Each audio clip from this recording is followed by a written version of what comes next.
السلام علیکم ورحمۃ اللہ وبرکاتہ۔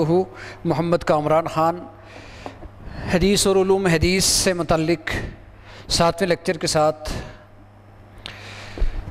آپ کے سامنے پچھلے سبق میں ہم نے پڑھا تھا کہ حدیث مجموعہ ہوتی ہے سند کا اور متن کا۔ دو اس کے بڑے پارٹس ہیں، دو بڑے اس کے حصے ہیں۔ سند سے مراد روات کا، رجال کا، حدیث کو روایت کرنے والوں کا وہ سلسلہ جو متن تک ہمیں پہنچاتا ہے، اور متن جس میں حضور کا قول فعل نقل ہوتا ہے۔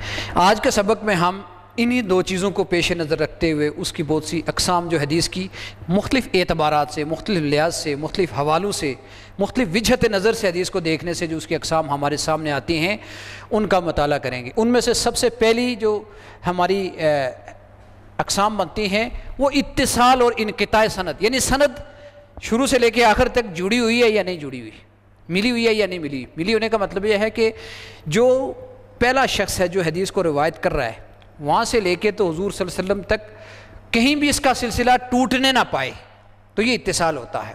ہر ایک نے دوسرے سے مباشرتاً لائیو براہ راست سنا ہو، یہ نہیں کہ اس نے اس سے نہیں سنا اس نے کسی اور سے تھا، درمیان میں کوئی رہ گیا، یہ انقطاع ہو جاتا ہے۔ تو اتصال اور انقطاع، اگر سنا ہوا تو متصل ہے، اگر درمیان میں کہیں بھی ایک دو تین راوی، ایک راوی رہ گیا شروع میں آخر میں درمیان میں، تو وہ منقطع ہو جائے گی۔ تو اتصال اور انقطاع کے لحاظ سے اس کی اقسام سب سے پہلے ہے بھائی حدیث متصل تو وہی ہوگی جس میں کئی انقطاع نہیں آئے گا۔ سب سے پہلے ہے ایک معلق، حدیث معلق۔ معلق کہتے ہیں لٹکی ہوئی چیز کو۔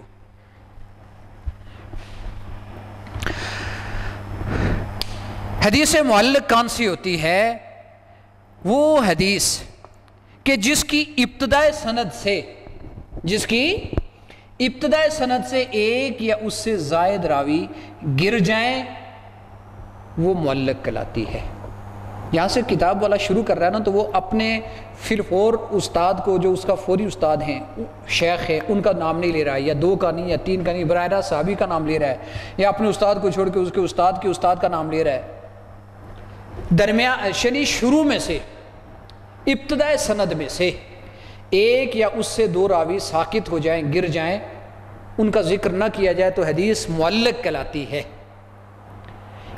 اس بہت سی حدیث معلق ہوتی ہیں، اور امام بخاری نے اپنی صحیح میں بھی بہت سی تعلیقات لائی ہیں، لیکن ان کو اصل حدیث کے طور پر نہیں لایا، بطور شواہد کی کہیں کسی حدیث کے عنوان کے طور پر، ترجمۃ الباب کے طور پر لائے، ان کو تعلیقات کہتے ہیں۔ امام بخاری کی تعلیقات، معلق کرنا، تعلیق۔ تو اگر بالکل ابتدا سے راوی گر جائیں، حدیث معلق۔ دوسری قسم معضل۔ عاضلہ کا مطلب جب کوئی معاملہ سخت ہو جائے تو معضل کہتے ہیں۔ وہ حدیث کے جس کی سند سے دو راوی یا اس سے زائد راوی گر جائے، وہ معضل کہلاتی ہے۔ وہ کیا کہلاتی ہے؟ معضل کہلاتی ہے۔ اچھا، ایک حدیث معلق بھی ہو سکتی ہے، معضل بھی ہو سکتی ہے۔ معلق اس لیے کہ ابتدا سے ہی دو گر گئے، معلق اس لیے کہ شروع سے گر گئے، اور معضل اس لیے کہ دو گر گئے۔ لیکن بعض اوقات ایسا ہو سکتا ہے کہ معلق ہو لیکن معضل نہ ہو، کہ ایک ہی راوی ہے شروع سے گرا ہوا ہے، معلق ہے، معضل نہیں ہے۔ درمیان میں سے دو راوی گر گئے، پہلا ابتدا سے نہیں گرے، معضل تو ہے اس لیے کہ دو گر گئے، شروع سے نہیں گرا، معلق نہیں ہے۔ یعنی تینوں صورتیں بن سکتی ہیں۔ معضل کہیں سے بھی دو راوی گر جائیں، یہاں پر ابتدائے سند سے راوی گر جائیں، راوی ساکت ہو جائیں، ان کا ذکر نہ کیا جائے۔ ایک ہے مرسل۔ مرسل کا مطلب کیا ہے؟ کہ نہایت سند، انتہائی سند سے ایک یا اس سے زائد راویوں کا ذکر نہ کیا۔ مثلا تابعی ہے، کوئی بھی تابعی ہے، وہ جب براہ راست کہتے ہیں کہ حضور نے فرمایا، ظاہر ہے تابعی نے تو براہ راست ہی سنا، ممکن ہے انہوں نے کسی صحابی سے سنا ہو، یا ممکن ہے دوسرے تابعی سے سنا ہو انہوں نے، تو نہایت سند سے اگر ایک یا راوی گر جائے تو اس کو مرسل کہتے ہیں۔ مراسیل، مرسل کے حوالے سے آگے تفصیلی بحث ہے کہ کس کے نزدیک حجت ہے، کس کے نزدیک حجت نہیں ہے، کس کے نزدیک کون سی حجت ہے، کون سی حجت نہیں، وہ الگ بات ہے۔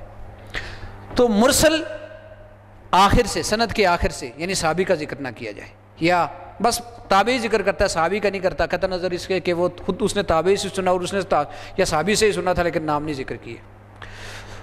معلق ابتدائے سند میں کے راوی ذکر نہ ہوں، معضل کہیں سے بھی دو راوی نہ ہوں، اور مرسل آخر سے۔ اب یہ بھی ہو سکتا ہے کہ حدیث معضل بھی ہو اور مرسل بھی ہو، جس طرح مولک میں کہ دو آگ گرے ہوئے ہیں تو موزل اس لیے کہ دو گرے ہوئے ہیں، مرسل اس لیے کہ انتہا سے گرے ہوئے ہیں. یہ ہو سکتا ہے کہ مرسل ہو موزل نہ ہو، اور یہ ہو سکتا ہے کہ موزل اور مرسل نہ ہو. اس کی ذہن میں لائیں. اس کے بعد ایک اور چیز ہوتی ہے، وہ ہوتی ہے مدلس. مدلس تدلیس کرنے والا، اور مدلس تدلیس سے ہے. تدلیس کہتے ہیں کوئی سودا بیچ رہا ہے نا تو اس کے عیب کو چھپائے تو اس کو کہتے ہیں تدلیس. اس عمل کو کیا کہتے ہیں؟ تدلیس. یعنی در حقیقت کسی درجے میں دھوکہ دہی ہوتی ہے یہ. اس لیے امام شعبہ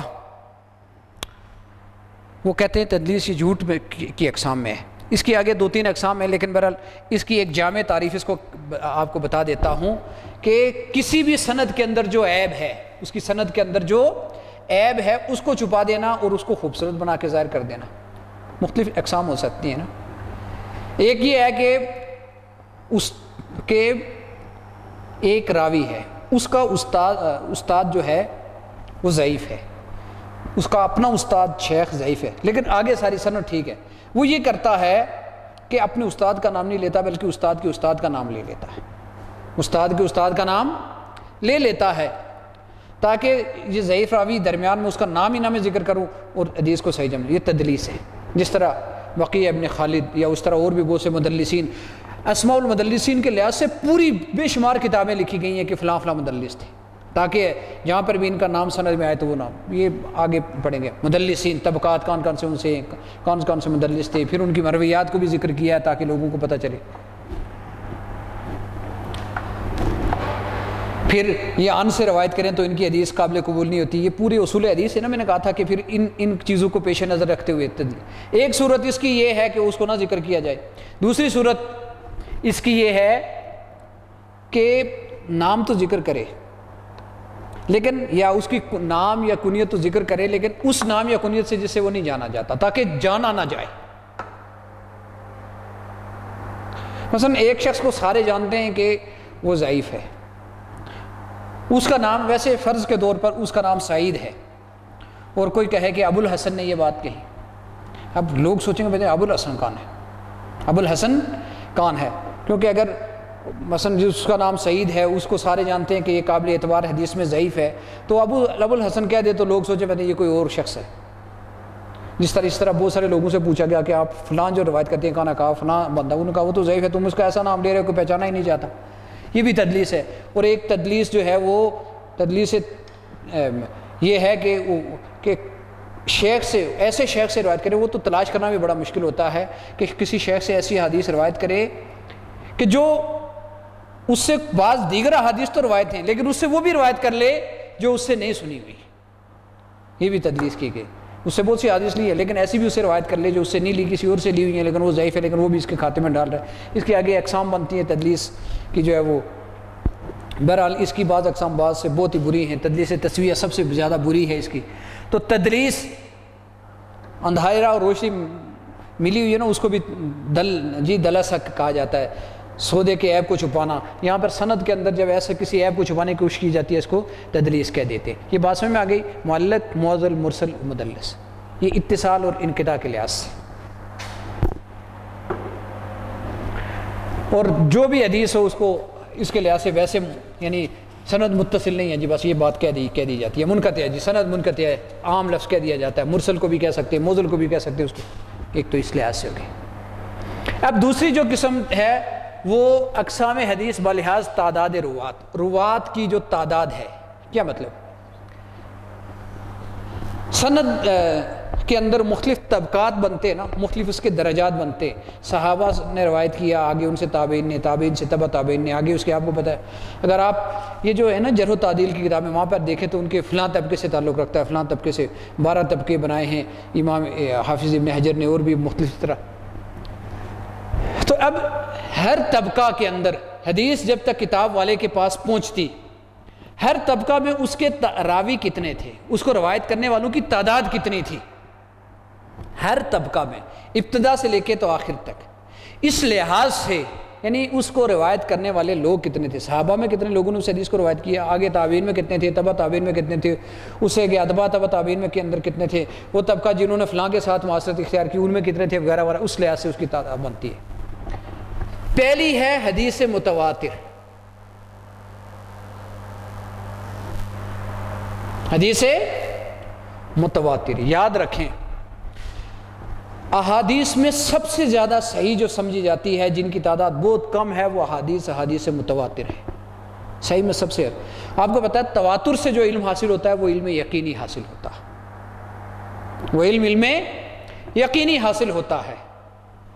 تواتر، حدیث متواتر کی تعریف کیا کی جاتی ہے کہ جس کو اتنی بڑی جماعت روایت کرے، ہر طبقہ سند میں، سند کے ہر طبقہ میں، ہر درجہ میں، جس کے راویوں کی تعداد اتنی زیادہ ہو کہ جن کا جھوٹ پر جمع ہونا عادتاً محال ہو۔ مثلا ایک بندہ جھوٹ بول سکتا ہے، 2 بول سکتے ہیں، 8 بول سکتے ہیں، لیکن سینکڑوں لوگ ہیں وہ تو جھوٹ نہیں بولیں گے نا، اس میں گمان نہیں رہتا، وہ ظن کی جو ہے وہ یعنی ظن اور ایک گمان کی جو کیفیت ہے وہ ختم ہو کے بعد یقین تک پہنچ جاتی ہے۔ آج ہمیں تو تواتر سے کم درجے پر بھی ہم عمل کرتے ہیں، لیکن ہمارے بیشتر، میں نے کہا کہ ہماری اخبار جو ہیں وہ جو ہمارے علوم ہیں وہ تواتر کے اوپر، اسی متواتر ہونے کے اوپر مبنی ہیں۔ ہمیں سے بہت سے لوگوں نے آج تک امریکہ نہیں دیکھا، بہت سی بڑی بڑی شخصیات سے ملاقات نہیں کی، لیکن ہمیں ان کے بارے میں کوئی شک نہیں ہے، کوئی وہم نہیں ہے کہ وہ ممکن نہ ہو۔ تو حدیث متواتر وہ حدیث کے ہر طبقہ سند میں، صحابہ میں، تابعین میں، تبع تابعین میں، ہر طبقہ سند میں اس کے راویوں کی تعداد اتنی ہو کہ عادتاً جھوٹ پر محال نہ ہو سکیں۔ بعض نے کہا کہ کسی طبقہ سند میں ان کی تعداد 10 سے کم نہ ہو، کیونکہ 10 سے آگے آپ کو پتہ ہے جمع کثرت شمار کی جاتی ہے، 10 سے کم کسی طبقہ میں بھی نہ ہو۔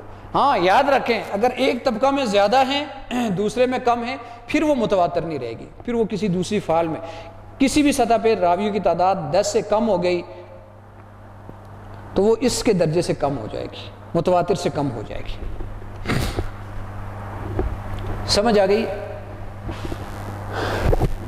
حدیث متواتر، اس کی مثال جیسے حضور نے فرمایا من کذب علی متعمدا فلیتبوأ مقعدہ من النار، جس نے جان بوجھ کر مجھ پر جھوٹ باندھا اس نے اپنا ٹھکانہ جہنم میں بنا لیا۔ یہ حدیث ہے، یعنی جھوٹی حدیث نہیں، یہ حدیث متواتر ہے۔ اسی طرح حضور نے فرمایا نظر اللہ عمران سمع مقالتی فحفظها ووعاها ثم اداها كما سمع، اللہ اس شخص کو سرسبز و شاداب رکھے، آباد رکھے جس نے میری حدیث کو سنا، سمجھا، پھر ایسے پہنچا دیا کہ جیسے سنا تھا۔ بہت سے جن کو بات پہنچائی جاتی ہے سننے والے سے زیادہ سمجھدار ہوتے ہیں۔ یہ حدیث متواترہ، اور بھی حدیث متواترہ اس کے حوالے سے بہت سی کتابیں، الدر المتناثرہ فی الحدیث متواترہ، متواتر حدیث کے مستقل مجموعے مرتب کیے ہیں بہت سارے علماء نے۔ دوسری قسم ہے حدیث مشہور کی۔ حدیث مشہور وہ ہے اس سے 10 سے کم نہ ہو، کسی بھی جگہ پر 10 سے کم نہ ہو، کسی بھی سند، اس میں 3 سے کم نہ ہو۔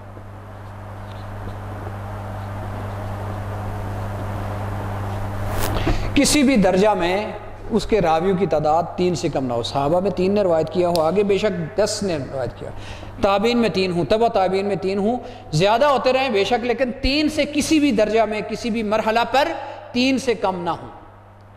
مشہور بھی کہتے ہیں اس کو، مستفیض بھی کہتے ہیں۔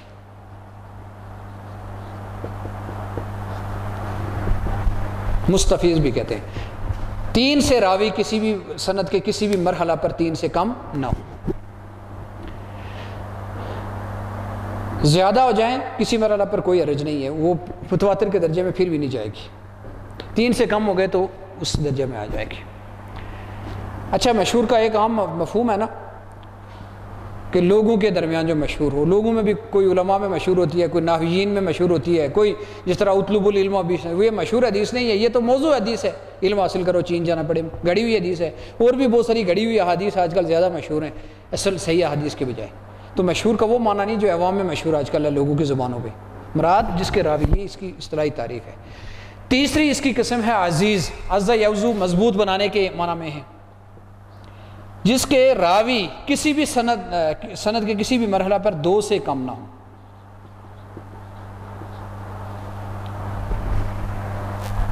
دو سے کم نہ ہو۔ اور ایک ہے غریب، پھر آگے غریب آپ کو پتہ ہے پردیسی کو کہا جاتا ہے، جس کو کوئی پہچانتا نہ ہو۔ وہ حدیث کہ جس کے راوی کسی ایک مرحلہ پر یا مستقل اوپر سے لے کے نیچے تک یا درمیان میں ایک راوی ہو، مثلا صحابہ میں سے ایک نے روایت کیا، صرف ایک نے، ان سے آگے 3 صحابہ نے 10 صحابہ نے روایت کیا، لیکن تابعین نے روایت کیا اس صحابی سے، لیکن بنیادی طور پر ایک ہی صحابی نے روایت کیا، وہ حدیث غریب کہلائے گی۔ شروع میں 2 صحابی تھے لیکن آگے ان دونوں سے اتفاق سے ایک ہی تابعی نے سنا، غریب کہلائے گی۔ تو ایک تو غریب فرد مطلق ہو سکتی ہے کہ شروع سے لے کے آخر تک ایک نے اس سے آگے دادا صحابی تھے، ان سے آگے ان کے بیٹے نے پوتے کے اس سے پھر کتاب والے تک آگے، ایسے بھی ہو سکتا ہے۔ تو غریب مطلق ہو سکتی ہے، نسبی ہو سکتا ہے، دونوں صورتیں ہو سکتی ہیں، یعنی کسی بھی مرحلہ پر سند پہ اس کا ایک راوی رہ جائے، ایک سے زائد نہ ہو تو وہ غریب کہلائے گی، حدیث غریب کہلائے گی۔ لیکن حدیث غریب کے لیے یہ ضروری نہیں ہے کہ وہ ضعیف ہی ہو، اگر ضعیف بھی ہو سکتی ہے، صحیح بھی ہو سکتی ہے۔ مثال کے طور پر جلیل القدر صحابی ہیں، جلیل القدر تابعی ہیں، جلیل القدر تابعی ہیں، اہل علم ہیں، اور وہ صاحب کتاب تک پہنچا دیتے ہیں، تو غریب ہونے کے باوجود وہ صحیح حدیث ہوگی۔ غریب ہونے کا یہ مطلب نہیں کہ وہ ضعیف ہی ہوگی، ضعیف بھی ہو سکتی ہے، حسن بھی ہو سکتی ہے، صحیح بھی ہو سکتی ہے۔ غریب ہونے کا یہاں پر صرف یہ مراد ہے کہ کسی مرحلے پر اس کو روایت کرنے والا ایک فرد رہ جائے۔ یہ بات سمجھ میں آ گئی ہے؟ اب آگے ہم دیکھتے ہیں کہ صحت اور ضعف کے لحاظ سے حدیث کی اقسام کیا کیا ہے۔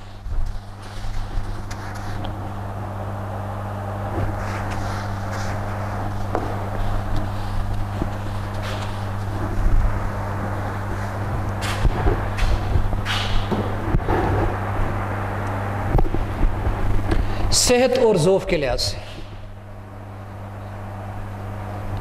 حدیث صحیح ہے، ضعیف ہے، برا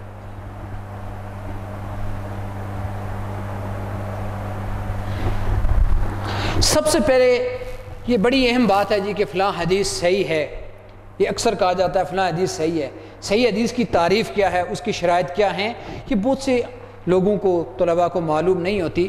یہ آج اس کی تعریف اور اس کی شرائط جان لیں۔ صحیح حدیث،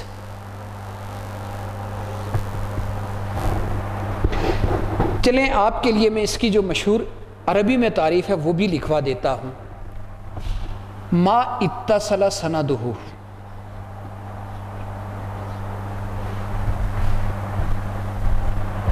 بنقل العادل الضابط عن مثلہ الى منتہاہ من غیر شذوذ ولا علت، جس کی سند متصل ہو عادل اور ضابط راویوں سے کے نقل کرنے سے، اور اپنے ہی جیسوں سے وہ آخر تک، اپنے ہی جیسوں سے یعنی عادل ضابطوں سے آخر تک روایت کرنے والے ہوں، یعنی سارے راوی عادل و ضابط ہوں، اور وہ شاذ بھی نہ ہو، علت بھی نہ ہو۔ 5 چیزیں ہمیں اس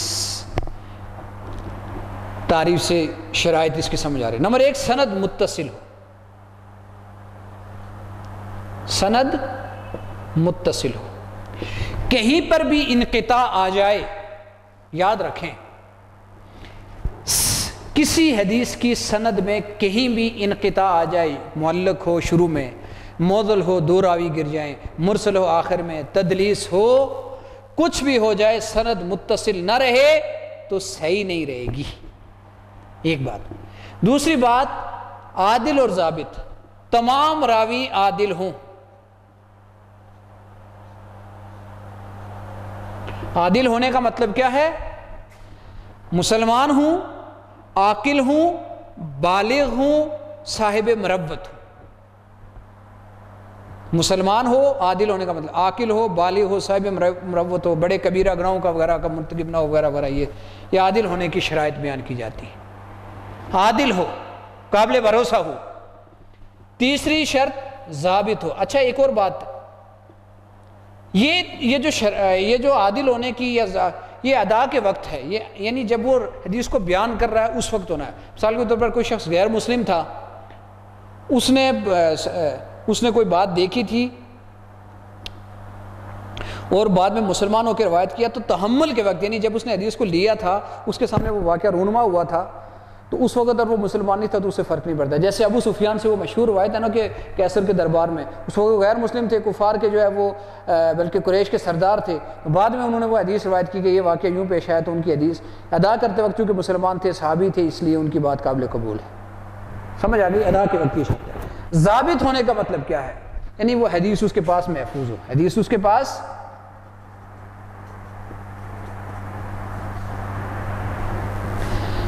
کیسے, یا تو ضبط اس کے پاس جو ضبط بالکتابہ ہے, لکھی ہوئی ہے اس کے پاس تب بھی ٹھیک ہے, یا ضبط بالصدر ہے, اتنا اچھا اس کا سین حافظہ اتنا اچھا ہے کہ اس کا حدیث یاد ہے. یہ محدثین آپ کو پتہ نہیں امتحان لیا کرتے تھے اس کا ایک دوسروں کو جا کے کہ کہیں اختلاط تو نہیں ہے, کیسے اس کا حافظہ کیسا ہے, علم کیسا ہے وغیرہ وغیرہ, لکھی ہوئی ہے یا محفوظ ہے, تو اس کا ایک دوسرے کا امتحان لیا کرتے تھے اس کا. تو ضابط ہو, حافظہ اچھا ہو, یا لکھی ہوئی اس کے پاس حافظہ نہیں اچھا لکھا ہوا محفوظ ہے تب بھی دیکھ کے احادیث سناتا ہے تب بھی ٹھیک ہے, محفوظ ہو. تیسری شرط. چوتھی شرط ہے کہ شاذ نہ ہو, حدیث شاذ نہ ہو.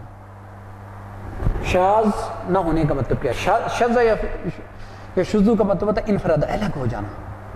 حدیث میں آتا ہے نا من شذ شذ فی النار, جو الگ ہوا جماعت سے الگ ہو کے جہنم میں گر گیا. شاذ نہ ہو. شاذ ہونے کا مطلب یہ ہے, اس کے دو مفہوم بیان کیے جاتے ہیں. ایک تو یہ ہے کہ جیسے ایک یہ ہے کہ راوی خود عادل ہے, ضابط ہے, ثقہ ہے, قابل بھروسہ ہے, لیکن وہ اپنے سے اوثق, اپنے سے بڑھ کے زیادہ اوثق کی مخالفت کر رہا ہے, یعنی اس سے جو زیادہ ہر لحاظ سے بہتر ہے, اس کے جو بہتری کے معیارات ہیں وہ محدثین کے یہاں طے ہیں کہ حافظہ ہے, کتابت ہے, علم میں اس کا مقام ہے, ملازمت شیخ کے ساتھ کتنا عرصہ رہا وغیرہ وغیرہ, وہ جو جتنے بھی اس کی مخالف روایت کر رہا ہے, وہ کچھ اور روایت کر رہا ہے, یہ اور روایت کر رہا ہے, تو یہ جو تھوڑا کمتر درجے کا سمجھا جاتا ہے اس سے کچھ فروتر سمجھا جاتا ہے, یہ اس کی روایت شاذ تصور ہوگی. ایک یوں روایت کر رہا ہے, دوسرا یوں روایت کر رہا ہے, اور وہ یہ بھی سیکھا ہے لیکن وہ اس سے زیادہ سیکھا ہے, تو اس کی روایت کو بہتر سمجھا جائے گا اور اس کی روایت کو شاذ سمجھا جائے گا, اس کی روایت کو صحیح سمجھا جائے گا. یا ایک صورت یہ ہے کہ خود بہت بڑا قابل بھروسہ ہے لیکن باقی سارے سکہ اور روایت کر رہے ہیں. جیسے ایک کلاس کے اندر ایک لڑکا خود لائق تو ہے, قابل بھروسہ ہے, لیکن باقی سارے اس کے مخالف روایت کر رہے ہیں کہ یہ بات یوں ہے, ایک اکیلا وہ کہہ رہا ہے یوں ہے, تو اس کی بات کو قابل بھروسہ وہ شاذ سمجھا جائے گا اور باقیوں کی بات کو درست سمجھا جائے گا. یہ شاذ ہونے کا مطلب ہے. زیادہ جو ثقہ روات ہیں وہ الگ روایت کر رہے ہیں اور اس کی روایت الگ ہے.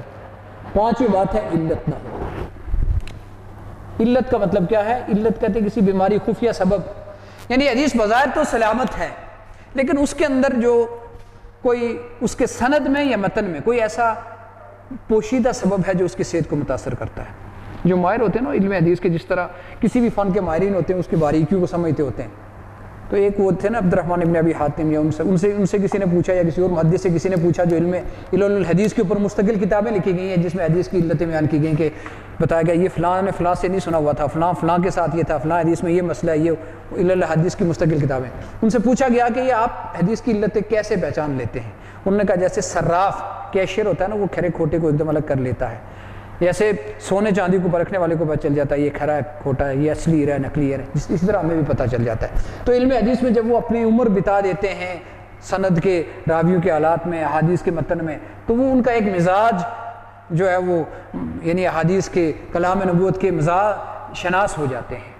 کتنی جگہ میں نے دیکھا کہ وہ حدیث بظاہر ٹھیک ہے لیکن وہ آگے محدث کہتے ہیں ھذا لا یشبہ کلام النبوہ, جس طرح بڑے بڑے شعراء کہہ دیتے ہیں فلاں کا کلام لگتا نہیں ہے, وہ کہتے ہیں یہ کلام نبوت سے مشابہت نہیں رکھتا, جن کے کسی مسلمہ اصول سے متصادم ہے, جن کے کسی مسلمہ اصول سے متصادم ہے. حدیث کے اندر کوئی اس کے راوی کے اندر کوئی گڑبڑ محسوس ہو رہی ہے, ان کے آپس میں لقاء میں ملاقات میں کوئی اس طرح کی چیزیں, جب وہ ان کے حالات سے بہت زیادہ باخبر ہو جاتے ہیں تو اس طرح کی علتیں وہ ان کے سامنے آتی رہتی ہیں اور وہ بتاتے ہیں کہ یہ اس میں فلاں خفیہ ایسی چیز ہے جو اس کے بظاہر سلامت ہونے کے باوجود اس کی صحت کو متاثر کر رہی ہے. تو علت نہ ہو تو معلوم یہ ہوا کہ حدیث سے صحیح وہ ہوتی ہے کہ جس کی سند متصل ہو, تمام راوی عادل ضابط ہوں, ضابط ہوں, وہ حدیث شاذ نہ ہو اور اس میں علت نہ ہو. یہ 5 شرائط ہوں تو حدیث صحیح ہوتی ہے۔ حدیث ضعیف کس کو کہتے ہیں؟ حدیث ضعیف اس کی تعریف آپ کو پتہ ہے، وہ حدیث جو صحیح نہ ہو۔ ضعیف کی تعریف بھی خود سمجھ میں آ گئی نا، ضعیف یعنی وہ حدیث کہ جس میں کوئی بھی نقص رہ جائے، یعنی حدیث کی صحت کے لیے یہ 5 شرائط ہیں، ان 5 شرائط، ان 5 اوصاف کہیں یا شرائط، صحیح کے جو اوصاف ہیں، صحیح کی جو شرائط ہیں، ان میں سے کوئی بھی ایک شرط مفقود ہو جائے، جس حدیث میں حدیث صحیح کے 5 اوصاف میں سے کوئی ایک وصف، کوئی ایک شرط وہ مفقود ہو جائے، وہ نہ پائی جائے تو حدیث ضعیف کرائے گی۔ دیکھو صحیح تو اس کو کہا جاتا ہے نا ہمارے ابھی جو تمام امراض سے پاک ہو، تو جس میں کوئی بھی چھوٹا بڑا مرض ہو جائے تو اس کو بیمار تو کہا جاتا ہے۔ تو ضعیف کی تعریف یہ ہے کہ صحیح کے اوصاف میں سے کوئی وصف اس میں کم پڑ گیا، سند میں انقطاع آ گیا، راوی عادل نہیں رہا، ضابط نہیں رہا، شاذ ہو گئی، منکر ہو گئی، علت ہوئی، جو بھی ہوئی، حدیث معلل بھی ضعیف، شاذ بھی ضعیف، جس میں اختلاط ہو وہ بھی ضعیف، راوی عادل نہیں ہے تو آپ کو پتہ ہے منکر سے لے کے تو موضوع تک ساری اس کی اقسام بنتی جائیں گی، وہ ضعیف، معلق ہے، معضل ہے، مضطرب ہے، جو بھی ہے وہ ساری کی ساری حدیث مضطرب ہے، ساری کی ساری حدیث ضعیف کہلائیں گی۔ اب 2 اقسام جو ہے وہ ہمارے سامنے آ گئی،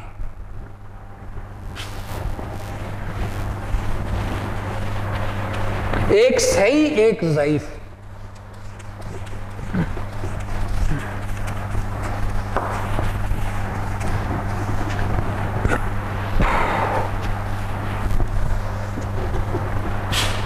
صحیح اور ضعیف، یہ 2 اقسام ہمارے سامنے آ گئی۔ اب ہم اس کی 3 اقسام اور بنائیں گے، 3 اقسام اور بنائیں گے، اور وہ انہی سے نکلیں گی۔ کیسے؟ ایک تو ہو گئی نا حدیث صحیح جس میں 5 شرائط پوری ہو گئی، ایک ضعیف ہو گئی۔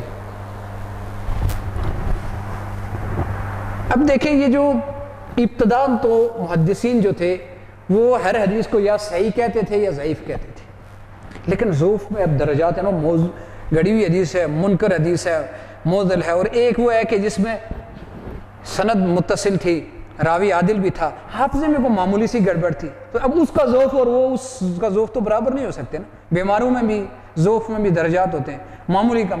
تو اب یہ ہے کہ بعض اوقات ضعیف کہہ کے اس سے احتجاج کرتے تھے، بعد میں اصطلاح ایک اور متعارف ہوئی، وہ حدیث حسن کی۔ ان دونوں کے درمیان بین حدیث حسن۔ حدیث حسن اگرچہ اس کی بہت سی تعریفیں کی جاتی ہیں کہ جس کو قابل احتجاج سمجھا ہو، جس کو کسی نے کچھ تعریف کی ہے، لیکن بنیادی طور پر جو اس کی سب سے مختار اور بہتر تعریف یہ ہے کہ وہ حدیث جس میں صحیح کے باقی اوصاف تو پورے پائے جاتے ہوں، صحیح کے باقی 5 اوصاف، لیکن راویوں میں سے کسی راوی کے جو ضبط ہے نا، اس کے اندر بالکل ہی نہ ہے، اس میں خفت ہو، کمی ہو، ضبط میں کمی ہو، کم ہو، تو وہ حدیث صحیح کے درجے سے حسن پہ چلی جاتی ہے، اور بالکل ضعیف ہی نہیں کہیں گے، یعنی بین ایک درمیان میں، ایک دونوں کے درمیان میں چلی جائے گی، یعنی باقی شرائط پوری ہے، ضبط میں ضعف آ گیا، کمی آ گئی، تو وہ حدیث سے حسن ہو گئی۔ یہ بعد میں کیونکہ ابتداءً بعض اوقات ان کو تو پہلے پتہ ہوتا تھا نا، آپ کو پتہ ہے یہ علوم بتدریج پروان چڑھتے ہیں، تو حدیث صحیح حدیث ضعیف کہہ کے بعض اوقات احتجاج کرتے تھے، بعض اوقات کہتے تھے قابل احتجاج نہیں ہے، قابل اعتبار نہیں ہے۔ احتجاج اعتبار میں تھوڑا سا فرق ہوتا ہے، جب آپ وہ سمجھیں گے کہ احتجاج جو قابل حجت ہو، اور اعتبار یعنی صرف محض اس کو کہ شواہد کے طور پر لیا جاتا ہے، تو کسی کو کہہ دیتے تھے اس سے ضعیف ہے لیکن قابل اعتبار ہے، قابل احتجاج ہے، کسی کو کہتے تھے کہ ضعیف ہے، قابل احتجاج نہیں ہے، تو عام اوقات سمجھ نہیں آتی تھی۔ تو چونکہ اس کی شرائط کے لحاظ سے دیکھا جائے تو بعض شرائط ایسی ہوتی ہیں کہ جن کا کچھ نہ کچھ ازالہ ہو سکتا ہے، بعض کا بالکل نہیں ہو سکتا، تو صرف ضبط میں تھوڑا سا کمی ہے، باقی سند متصل ہے، سب کچھ ہے، تو اس کو اس ضعیف کے درجے میں تو نہیں لا سکتے کہ جو بالکل منکر کے درجے میں چلی جاتی ہے، مضطرب یا معضل کے درجے میں چلی جاتی ہے، لہٰذا اس کو حسن کے درجے میں بعد میں لوگوں نے بتایا کہ ہم جس کو قابل احتجاج، وہ اس کا ذوف میں صرف یہ کمی ہوتی ہے، وہ اس درجے کی ضعیف ہوتی ہے، لہٰذا اس کو الگ درجہ متعین کر دیا جائے اس کا، یعنی اسے حسن۔ اب یہ 3 اقسام ہو گئی، صحیح، ضعیف اور حسن۔ اب 2 جو آگے اقسام ہے نا، وہ سمجھ لیں کہ انہیں ہاتھوں کا کھیل ہے بس۔ اب یہ حدیث حسن ہے۔ اچھا ایک اور بات آپ کو سناؤ، ایک حدیث اگر محدثین کے آئی ہے کہ ایک حدیث اگر دو سندوں سے روایت ہے نا، ایک صحابی نے روایت کیا، اسے دوسرے تابعی نے روایت کیا، ایک اور جگہ پہ کسی اور تابعی نے جو وہ روایت کر دیا، یا کسی اور صحابی سے بھی وہ روایت، تو وہ متن ایک ہونے کے باوجود دو حدیثیں سمجھی جاتی ہیں، سند کے لحاظ سے ان کو دو حدیثیں سمجھا جاتا ہے۔ سمجھ آ گئی بات؟ سند اگر مختلف ہے، متن آگے ایک ہی ہے، سند الگ ہے، ایک صحابی سے ایک روایت کرتا ہے، دوسرے سے دوسری روایت کر رہا ہے، فلاں کی روایت ہے، وفی الباب عن فلان، ترمذی اٹھائیں گے نا اس باب میں فلاں فلاں فلاں فلاں فلاں فلاں صحابی سے روایت ہے۔ تو اب ایک حدیث کو ہم نے دیکھا، اس کی دو اسناد ہیں، متن ایک ہی ہے، متن ایک ہی ہے، لیکن اس کو دو حدیث سے روایت کیا جا، دو حدیث سے سمجھا جا رہا ہے سند کے لحاظ سے، دو صحابہ سے مروی ہے۔ اب ایک سے مروی ہے تو درمیان میں کوئی راوی ایسا آ گیا کہ جس کے ضبط میں کمی کی وجہ سے وہ حسن تھی، دوسری اس کی جو صحابی تھے دوسری سند کے لحاظ سے دیکھا جائے، دوسری سند اس میں کے لحاظ سے صحیح تھی، اس میں درمیان میں کوئی راوی ایسا نہیں کہ جس کے ضبط میں کمی ہو، عدل میں کمی ہو، جو سند اس لحاظ سے، یعنی ایک حدیث ہے وہ دو لوگوں سے روایت ہے، ایک سند سے دیکھا جائے تو حسن میں ہے، دوسرے میں دیکھا جائے تو صحیح ہے۔ اب کیا ہوگا بھلا؟ یہ جو حسن ہے نا یہ بھی صحیح تک چلی جائے گی، یہ بھی کیا کہلائے گی؟ صحیح کہلائے گی، لیکن اس کو کہیں گے صحیح لی غیری ہی، بی غیری ہی کہیں یا صحیح لی غیری ہی۔ کیا مطلب؟ کسی دوسرے نے اس کو صحیح قرار دیا، کسی دوسرے کی وجہ سے یہ بھی صحیح کے درجے کے چلی گئی، وہ صحیح تھی تو اس نے تھوڑا سا اس کو بھی سہارا دے دیا۔ ایک طالب علم ہے اس کے اوپر اتنا بھروسہ نہیں کیا جاتا، تھوڑا سا اس کا حافظہ ہے، لیکن ایک بالکل قابل بھروسہ ہے، اس نے بھی وہی بات بیان کی تو اس کی بات کا بھی درجہ بلند ہو گیا نا۔ تو یہی حسن جو ہے، حدیث حسن، اب غور سے سنو، حدیث صحیح لی غیری کس کو کہتے ہیں؟ دیکھیں صحیح جو عام صحیح ہے نا اس کو صحیح لی ذاتی کہتے ہیں، یعنی اپنی ذات میں خود صحیح ہے، وہی جس میں 5 اوصاف پورے پائے گئے، 5 اوصاف پورے پائے گئے، صحیح لی ذاتی یہ ہوتی ہے۔ دوسری صحیح لی غیری کون سی ہوئی؟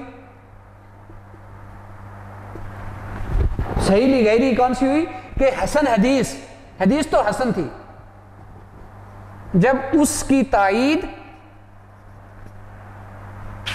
کسی دوسری صحیح حدیث سے، کسی دوسری صحیح حدیث سے ہو جائے، یعنی دوسری سند سے وہ حدیث صحیح ہے تو وہ حدیث سے حسن ہی وہ بن جائے گی۔ اب صحیح لی ذاتی، صحیح لی غیری، پھر حسن لی ذاتی ہی۔ حسن لی ذاتی اس لیے کہہ رہا ہوں، پہلے جس کو حسن کر رہا تھا اسی کو حسن لی ذاتی کہہ رہا ہوں کہ اپنی ذات میں خود بخود وہ حسن ہے، یہ یعنی اس کو صحیح لی ذاتی نہیں بنا سکا تو وہ حسن ہے، تو حسن لی ذاتی ہے وہی حدیث، اس کو کوئی اور تائید کرنے والا نہیں ملا تو ابھی حسن کے درجے میں ہے، تائید کرنے والا ملا تو یہی حسن ایک اور قسم بن گئی۔ ایک ہے حسن لی غیری ہے۔ اب حسن لی غیری کیا ہے؟ حسن لی غیری ضعیف حدیث ہوتی ہے، کسی بھی وجہ سے وہ حدیث ضعیف ہے، لیکن حدیث ضعیف ہے، اس کی بہت سی اسناد ہیں، ساری ضعیف ہیں، تو دیکھو کمزور دھاگے بھی بہت سارے مل جائیں تو وہ تھوڑے سے مضبوط ہو جاتے ہیں۔ 3-4 طلباء ہیں، سارے جو ہے وہ ان کو سمجھا جاتا ہے کہ فرض کریں کہ وہ اس درجے کے ثقہ نہیں ہے، قابل بھروسہ نہیں ہے، 3-4 محدث ہیں، 3-4 حدیث کے راوی ہیں، وہ سارے قابل بھروسہ نہیں ہے، لیکن سب جب روایت کریں گے تو کچھ نہ کچھ اس میں مضبوطی آ جائے گی۔ تو ضعیف حدیث جب اس کو توابع مل جائیں، اس کو شواہد مل جائیں کسی حسن حدیث سے، کسی بہت سے ضعیف روایات سے، تو وہ حسن لی غیری بن جاتی ہے۔ یا تو یہ ہے کہ ضعیف حدیث ہو، اس کی تائید دوسری حدیث حسن لی ذاتی سے ہو جائے، حسن حدیث اس کی تائید کر رہی ہو، یعنی ایک حدیث کی ایک سند ضعیف ہے، دوسری حدیث حسن درجے کی ہے، تو وہ حسن حدیث اس کو بھی حسن لی غیری بن جائے گی۔ یا بے شمار 2-3-4 روایات ہیں اس کے شواہد مطابق سارے ضعیف ہیں، سارے مل کے بھی حسن لی غیری بن جائیں گے۔ لیکن اگر کچھ بھی نہیں ملتا تو پھر اکیلی وہ ضعیف کی ضعیف رہے گی۔ اب یہ 5 قسمیں بن گئی، سمجھ آ گئی ہے؟ غور کریں اب دوبارہ۔ صحیح لی ذاتی جو صحیح اصل ہوتی ہے، صحیح لی غیری حسن حدیث تھی، اس دوسری کسی روایت کی وجہ سے یہ صحیح لی غیری، حسن لی ذاتی نہیں ملا تو اپنی ذات میں حسن تھی، حسن ہی، حسن لی غیری ہی ضعیف حدیث تھی، اس کی تائید حسن حدیث نے کر لی، یا بہت سی روایت ضعیف حدیث مل گئی یا کوئی اس طرح مل گئی تو وہ حسن لی غیری بن جائے گی، اور پھر ضعیف ہی رہے گی۔ یہ حدیث کی اقسام ہوئی اس لحاظ سے، صحت اور ضعف کے لحاظ سے۔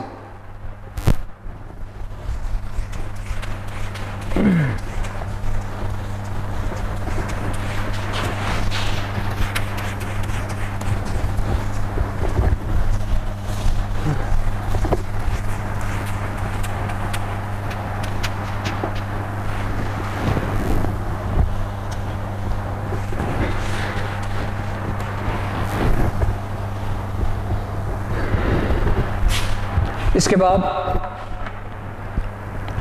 کچھ اور ضعیف حدیث میں وہ شمار ہوتی ہیں زیادہ تر حدیث. دیکھیں ایک حدیث ہوتی ہے منکر.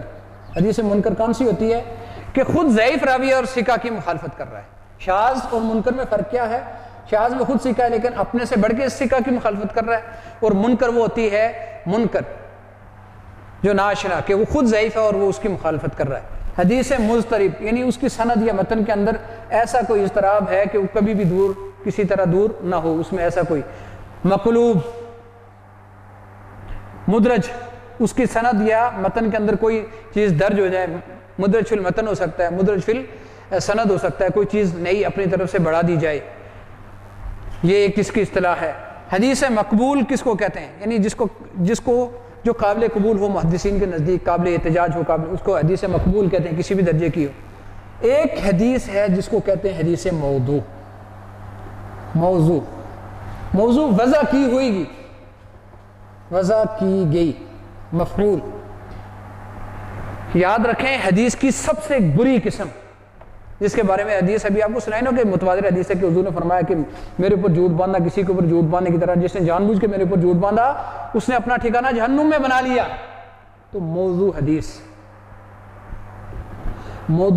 گڑی ہوئی حدیث کس کو کہتے ہیں کہ ہوا الکذب المختلق, گڑا ہوا جھوٹ جو حضور کی طرف منسوب کیا جائے وہ موضوع حدیث کہلاتی ہے. ہر دور میں لوگ کرتے رہے, مختلف مقاصد کے لیے کرتے رہے, اپنے فرقے کی تائید کے لیے, بعض اوقات یہ اعمال کے فضائل لوگوں کو ذہن نشین کرانے کے لیے, اچھے برے مقاصد ان لوگوں کے رہے. آج بھی حدیث گڑ کے تو منسوب کی جاتی ہیں. کتاب الموضوعات یعنی گڑی ہوئی احادیث کے حوالے سے بہت سی مستقل کتابیں بھی موجود ہیں. یہ کچھ احادیث کی تھی اصطلاحات وہ بتائی ہیں. اس کے بعد آپ کو ایک اور بتا دیں کہ جب آپ علم حدیث میں جائیں گے تو آپ کو 3 طرح کی کتابیں ملیں گی. ایک تو احادیث کی کتب ہے, کتب احادیث اور کتب السنہ.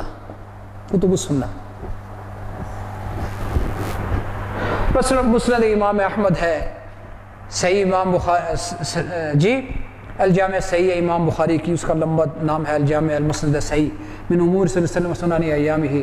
صحیح مسلم ہے, سنن ترمذی ہے, مستدرک امام حاکم ہے. یہ کتب سنہ کتب حدیث کہلاتی ہیں. ان کتابوں میں کیا ہوتا ہے کہ مسند روایات ہوتی ہیں حدیث کی, جو ان کی آگے اقسام ہیں. بعض صرف صحیح حدیث کو روایت کرتے ہیں, بعض صحیح ضعیف سب کو جمع کرتے ہیں. تو کتب احادیث یا کتب سنت سے مراد وہ کتابیں لی جاتی ہیں جس میں حضور صلی اللہ علیہ وسلم کی احادیث کو جمع کیا گیا. کئی سو احادیث کی اس طرح کی کتابیں موجود ہیں. سنن ہیں, جوامع ہیں, مسانید ہیں, مستخرجات ہیں, مستدرک ہیں. اس کی آگے اقسام میں آپ کو بتاتا ہوں. یہ ایک تو یہ کتب ہے. دوسری کتابیں ہیں علوم الحدیث کی. علوم الحدیث سے مراد یہ لیا جاتا ہے کہ آپ کو میں نے بتایا نا کہ حدیث کی اس میں بہت سی جو ہے وہ مثلا متواتر حدیث کون سی ہے, جہاں پر یہ فنی بحثیں کی جاتی ہیں, فلاں حدیث متواتر حدیث کون سی ہے, مشہور کون سی ہے, صحیح کون سی ہے, ضعیف کون سی ہے, حدیث جمع و تدوین کیسے ہوئی, جہاں پر قواعد جرح و تعدیل آ جاتے ہیں, جرح و تعدیل کے قواعد آ جاتے ہیں, ناسخ و منسوخ ہو گیا جی, مرسل ہے اس کی بحث ہو گئی, کوئی اس طرح کی مختلف طرح کی بحثیں آ گئیں اس طرح جی. یہ ساری کتابیں جو ہیں یہ کیا کہلاتی ہیں جس میں جرح و تعدیل کے قواعد ہیں, اصول ہیں. اس علم حدیث کے جتنے بھی خادم یہ ہیں یہ سارے کے سارے علوم حدیث کی کتابیں کراتی ہیں. کہا یہ جاتا ہے کہ امام حاکم نے باقاعدہ پہلے کتاب لکھی, بعض وہ کہتے ہیں دوسرے کیا نام تھا ان کا 360 میں جو فوت ہوئے تھے انہوں نے پہلی کتاب لکھی, مقدمہ ابن صلاح ہے, اور بہت ساری کتابیں, علامہ ابن حجر کی کتابیں ہیں, علامہ نووی کی کتابیں ہیں, جلال الدین سیوطی کی علوم حدیث کے حوالے سے کتابیں ہیں جو احادیث کی اس طرح کے مختلف قواعد جرح و تعدیل بیان کرتے ہیں. اس کی جو مختلف جو ابھی آپ کو اقسام بتائیے نا, ان میں سے ہر ایک قسم کے اوپر بحث کرتے ہیں, ان کی مثالیں ذکر کرتے ہیں. یہ علوم حدیث کی کتابیں کہلاتی ہیں. تیسری ہے اسماء الرجال کی کتابیں. اسماء الرجال سے مراد یہ ہے, آپ کو پتا ہے کہ جب حضور صلی اللہ علیہ وسلم کی احادیث کو محفوظ کیا جانے, کل میں نے آپ کو ذکر کیا تھا نا کہ یا ایھا الذین آمنوا ان جاءکم فاسق بنبأ فتبینوا, جب کوئی فاسق شخص تمہارے پاس کوئی خبر لے کے آئے تو خوب جانچ لیا کرو, خوب اس کی تحقیق کر لیا کرو, چھان بین کر لیا کرو, جانچ پڑھ کر لیا کرو. تو محدثین نے حضور کے چونکہ فرامین تھے, دین میں ان کی استنادی حیثیت تھی, اس لیے جو بھی راوی تھے تقریباً 5 لاکھ کے لگ بھگ لوگ جو تھے ان کے پورے احوال جمع کیے، حالات زندگی، ان کے اساتذہ کون سے ہیں، مشائخ کون سے ہیں، ان کے بارے میں کیا ان کا کردار تھا، یہ ساری چیزیں جمع کی گئیں اسماء الرجال کے نام سے۔ انہی کو جرح و تعدیل کی کتابیں بھی کہتے ہیں، اسماء الرجال کی کتابیں بھی کہتے ہیں۔ مثال کے طور پر اس میں آپ کو جرح و تعدیل جو ہے وہ عبد الرحمن ابن ابی حاتم کی ہے، اور بھی بہت سارے علامہ مزی کی کتابیں ہیں، اسی طریقے سے ابن حجر کی کتابیں ہیں، ان سے پہلے ابن عدی کی کتابیں ہیں، امام نسائی کی ہیں، امام بخاری کی ہیں، کسی نے صرف ثقات کے اوپر لکھی جیسے ابن حبان ہو گئے، کسی نے صرف ضعفاء کے اوپر لکھی، کسی نے صرف مدلسین کے اوپر لکھی، کسی نے سب کے مشترک لکھے۔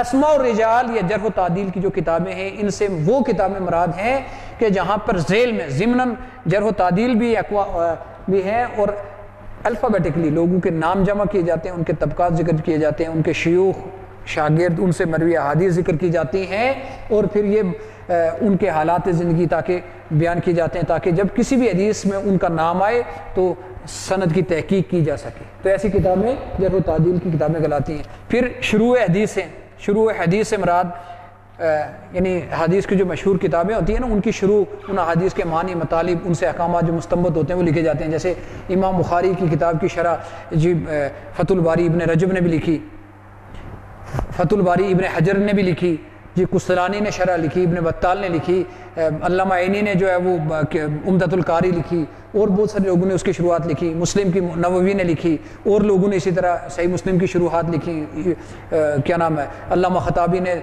ابو داؤد کی شرح لکھی، عبد الرحمن مبارک پوری نے جو ہے وہ ترمذی کی شرح لکھی، اور لوگوں نے اس کی شروحات لکھی، معارف السنن لکھی گئی، علامہ یوسف بنوری نے لکھی، پہلے بعد کی اور بھی بہت سی اس کی شروحات بہت ساری کتابوں کی موجود تھے۔ شروع حدیث سے مراد حدیث کی جو مشہور کتابیں ہیں ان کی لوگ جو شروع تشریحات لکھتے ہیں یہ ان میں معنی۔ اسی طرح غریب الحدیث کی کتابیں ہیں جن میں حدیث کے اندر غریب الحدیث، جس طرح غریب القرآن قرآن پاک کے اندر ایسے کلمات ہیں ان کی تشریح کی جاتی ہے، اس طرح حدیث کے اندر بہت سارے ایسے نامانوس اور اجنبی سے الفاظ ہوتے ہیں جن سے عام لوگ واقف نہیں ہوتے، متروک ہو جاتے ہیں، متداول اس طرح نہیں رہتے، ان کی جو تشریح کی جاتی ہے غریب الحدیث کے نام سے بہت سارے لوگوں نے الفائق فی غریب الحدیث ہے، ادھر علامہ ابراہیم کی، اسی طرح ابن الاسیر کی ہے، بہت سارے لوگوں نے غریب الحدیث کے نام سے جو ہے وہ خود خطابی کی کتاب ہے اس حوالے سے۔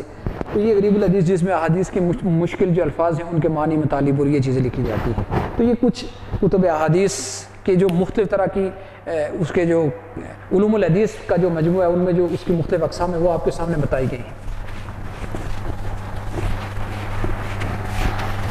ایک اور چیز میں نے ابھی آپ کے سامنے ذکر کی، اس کی اقسام تو بہت سی منتے ہیں، ان میں سے چند اقسام آپ کے سامنے میں بیان کر رہا ہوں۔ میں نے کہا تھا کتب حدیث، بلکہ اگلا جو سبق ہوگا اس میں جب جمع و تدوین کے بارے میں، حدیث کی جمع و تدوین کے بارے میں ہم پڑھیں گے، اس کے بعد جو ہے وہ جو کتب حدیث کی جو آگے اقسام ہیں مختلف مقاصد کے لیے جو احادیث جمع کی گئی ہیں ان کا ذکر بھی انشاءاللہ اس کے ذیل کے اندر ہم کر لیں گے۔ وآخر دعوانا الحمدللہ رب العالمین۔